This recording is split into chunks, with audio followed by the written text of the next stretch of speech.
L'Olympique Lyonnais a souffert, mais l'Olympique Lyonnais est allé chercher un deuxième succès d'affilée. Une première évidemment cette saison, et pas chez n'importe qui, puisqu'ils sont allés l'emporter sur la pelouse de l'AS Monaco, candidat au podium. Souvent forcés de défendre face à un tel adversaire, les Gones n'ont toutefois pas oublié d'attaquer, et ont notamment misé sur les dépassements de fonction de certains joueurs pour prendre à défaut les milieux et la défense monégasque. On revient là-dessus dans le coup de cœur tactique de la semaine. Quand on parle dépassement de fonction, on va le voir ici, ça va se lire sur les projections.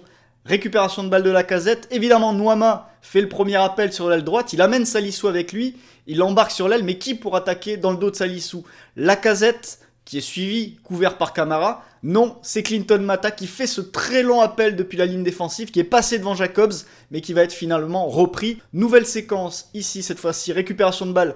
Côté lyonnais, on part pour une petite séquence de conservation avec les défenseurs. Et là, il faut regarder Tolisso et Cacré dans l'entrejeu, qui forment un duo à plat, mais un duo qui se déforme de manière à pouvoir attaquer l'espace dans le dos des deux milieux monégasques, puisque Fofana suit Cacré qui décroche, Tolisso va attaquer dans son dos, certes accompagné par Fofana, mais au lieu de s'arrêter, il va continuer sa course, il va carrément attaquer l'espace dans le dos de Salisu, qui lui est sur Nuama, et il va être servi par Cacré. Il récupère, mais il peut pas aller vers le but, il est couvert par Fofana qui revient, mais ça permet à l'OL de gagner quelques mètres et de s'installer pour une séquence de conservation un peu plus haut sur le terrain.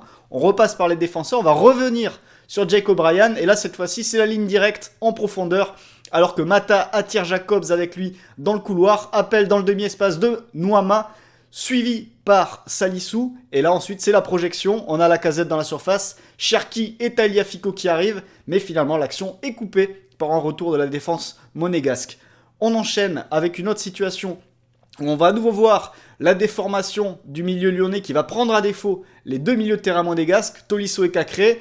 On attire Fofana et Camara en décrochant, et finalement appel contre appel de Tolisso qui part dans le dos, qui est servi par Cacré. Et là, c'est acquis tout double pour Salisu qui sort, qui joue l'interception, alors que Nuama part dans l'espace. Ça passe, et ce petit temps avant la déviation de Lacazette, c'est ce qui permet à Jacobs et à Camara de revenir, et finalement à Singo de créer l'exploit en sortant ce ballon très dangereux avec la récupération très haute de Mata et un coup franc côté lyonnais à la fin de cette séquence de jeu.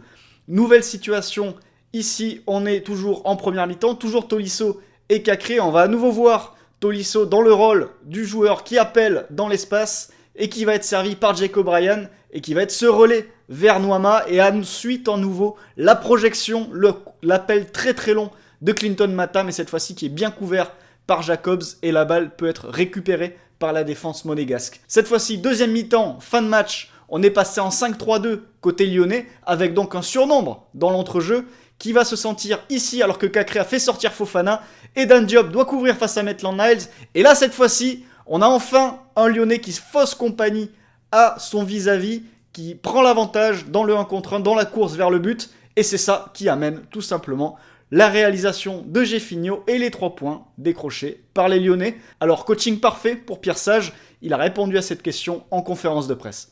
En fait, ce qui se passait, c'est que nos adversaires arrivaient à trouver l'interligne assez facilement, et donc on a voulu situer un joueur de plus dans cet espace de manière à les empêcher de combiner. Ça nous a permis de récupérer un peu plus de ballons et de moins concéder, donc c'était déjà l'idée. Et ensuite, il y a les changements des offensifs pour à la fois être capable de presser et gêner les premières relances, gêner les relances à la source, et pourquoi pas attaquer la profondeur qu'ils nous laissaient, puisqu'ils jouaient dans nos 30 mètres, donc il y avait quasiment 60-70 mètres dans leur dos, quoi. Je dirais que la passe décisive, elle a été faite par Alex Lacazette, en fait, qui se dit fatigué et qui demande justement à sortir. Et c'est comme ça que ça se produit. Et à ce moment-là, la question se pose de dire on fait 1 ou 2 changements.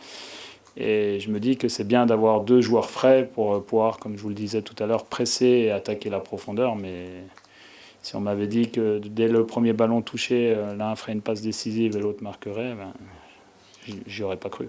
Reste à savoir si Pierre Sage, Alexandre Lacazette ou l'Olympique Lyonnais seront aussi inspirés à l'occasion de leur dernier match de l'année face au FC Nantes. Et nous, on se retrouvera après cette 17e journée pour un prochain coup de cœur tactique. A bientôt!